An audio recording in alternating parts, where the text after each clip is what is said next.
भविष्य में अगर चीन और पाकिस्तान मिलकर जम्मू एंड कश्मीर के ऊपर, जिसमें कि अक्साई चीन भी शामिल है, मिलकर अगर हमला करते हैं। जय हिंद दोस्तों। भारतीय वायुसेना भारत के इतिहास का सबसे बड़ा युद्धाभ्यास करने जा रही है। ये एक साथ में 4 स्टेट में किया जाएगा, यानी कि पंजाब, हिमाचल, जम्मू कश्मीर और लद्दाख में एक साथ भारतीय वायुसेना एक बड़ा अभ्यास करने वाली है।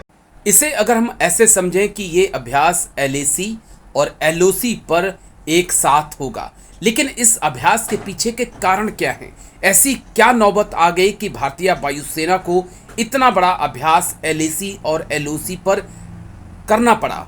और इस अभ्यास के बारे में जो जानकारियां निकल के आ रही हैं वो चौंकाने वाली हैं, क्योंकि ये महज शक्ति प्रदर्शन नहीं है। इसमें भारत का राफेल, मिराज, सुखोई जैसे तमाम फाइटर प्लेन हिस्सा लेंगे और कई दिनों तक वो LAC और LOC पर अपनी ताकत दिखाएंगे।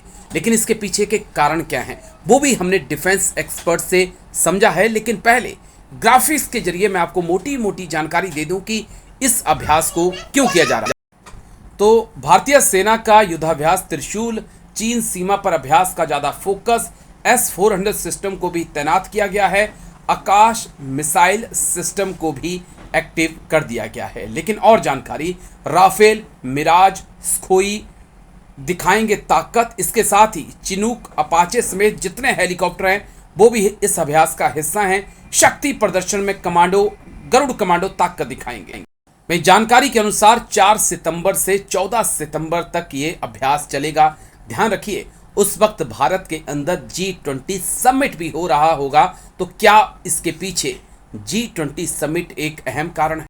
सितंबर के 4 तारीख से सितंबर के 14 तारीख तक इंडियन एयरफोर्स एक बहुत बड़ा वायु एक्सरसाइज, जिसका नाम कोड नेम एक्सरसाइज त्रिशूल है, करने जा रही है।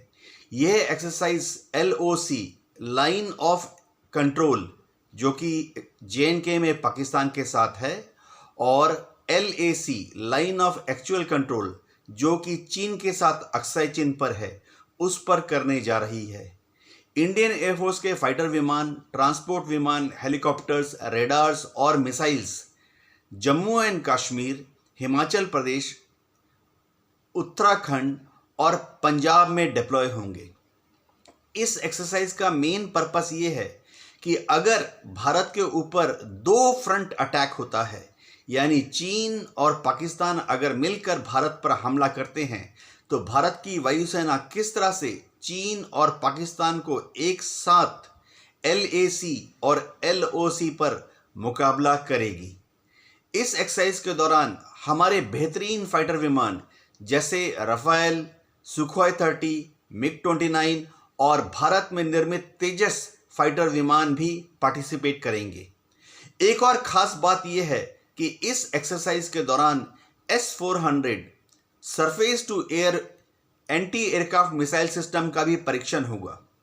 गौरतलब बात यह है कि इस एंटी एयरक्राफ्ट मिसाइल की रेंज 400 किलोमीटर है, यानी जब इसे हम पंजाब में डिप्लॉय करेंगे तो ये पश्चिम में पाकिस्तान की तरफ 400 किलोमीटर और पूरब में चीन की तरफ 400 किलोमीटर तक शत्रु के विमान को ढूंढकर उसको नेस्तनाबूद कर पाएगी।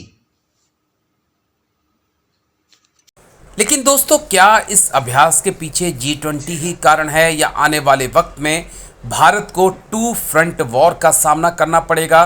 क्या उसके तहत जो है ये तैयारियां की जा रही हैं? इससे भी बड़ा सवाल कि एक छत के नीचे तीनों सेनाओं को लाया जाएगा, यानी कि थिएटर कमांड बनाई जा रही हैं। क्या उस लिहाज से हम इस अभ्यास को देखें? कई सवाल है, हमने डिफेंस एक्सपर्ट्स से पूछा है, क्या कुछ उन्होंने कहा आपको सुनाते हैं। भविष्य में अगर चीन और पाकिस्तान मिलकर जम्मू एंड कश्मीर के ऊपर, जिसमें कि अक्साई चीन भी शामिल है, मिलकर अगर हमला करते हैं, तो इंडियन एयरफोर्स को उसका मुकाबला करने के लिए अपने जो एयर एसेट्स हैं उसको दक्षिण से, यानी सदर्न एयर कमांड से उत्तर की तरफ, यानी वेस्टर्न एयर कमांड में डिप्लॉय करना पड़ेगा। इसी तरह से अगर अक्साई चीन पर हमला करता है चीन, तो ईस्टर्न एयर कमांड यानी भारतीय वायुसेना का वह अंश जो कि असम में है, पश्चिम बंगाल में है, उसका भी एक बहुत बड़ा हिस्सा पंजाब में और जे.एंड.के में डिप्लॉय किया जाएगा।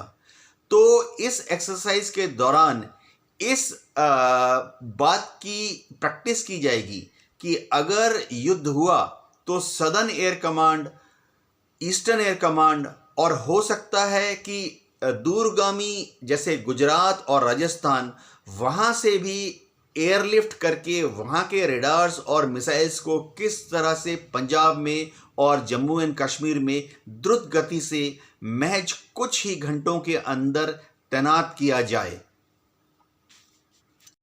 दरअसल भारतीय सेना के लिए एलएसी और एलओसी पर टेंशन बढ़ती जा रही है।